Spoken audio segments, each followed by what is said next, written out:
Hi, everybody. Thank you for joining me in this 5-minute PGX Clinical Pearl. My name is Behnaz Sarrami. I'm the pharmacist and medical science liaison for IDgenetix. Today, we're going to be talking about phenoconversion, which is what's called the blind spot of pharmacogenomics. Here's a case study of a 52-year-old lady who had cancer, went through chemotherapy and surgery. She was put on Tylenol number 3, which has codeine. So this chart shows the affinity of codeine to 2D6. Codeine is actually an inactive drug or a prodrug. It uses 2D6 to convert to morphine, which is what causes the pain relief. So here she's a normal metabolizer of 2D6, meaning she's able to convert the codeine into morphine very well. So what happens is she becomes a little depressed and put on fluoxetine. So as you can look on the side of the chart, there's 40% affinity of fluoxetine to 2D6, which is way more than codeine. So they act like a competition. So we just phenoconverted this person from a normal metabolizer to a poor metabolizer. Why? Because fluoxetine uses 2D6 to metabolize to S-norfluoxetine. And here it shows that it actually inhibits its own metabolism. So it goes through the cycle of metabolized by 2D6, inhibits its own metabolism.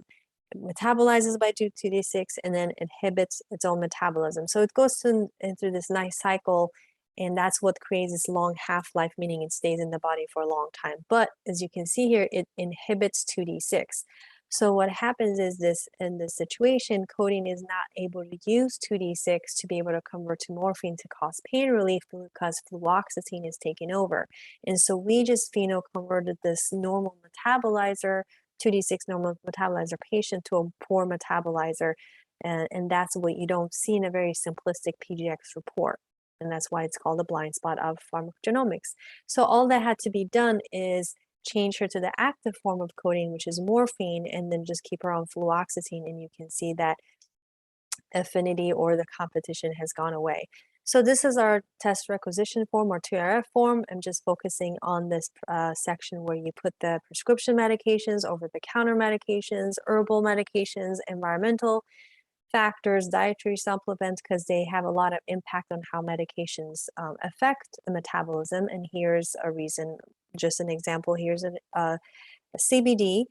So as you can see, it inhibits all these enzymes around right here in this little cycle. It inhibits the 2D6 we talked about. It inhibits 2C19, which uses a lot of SSRIs to metabolize. So it inhibits a lot of enzymes here, which a lot of medication used to either convert to an active drug or actually metabolize.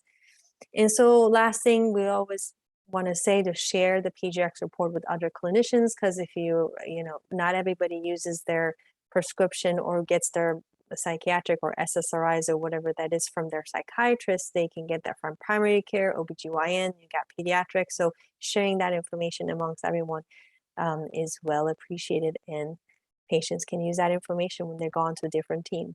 Thank you, and tuning in next time where we have other PGX pearls.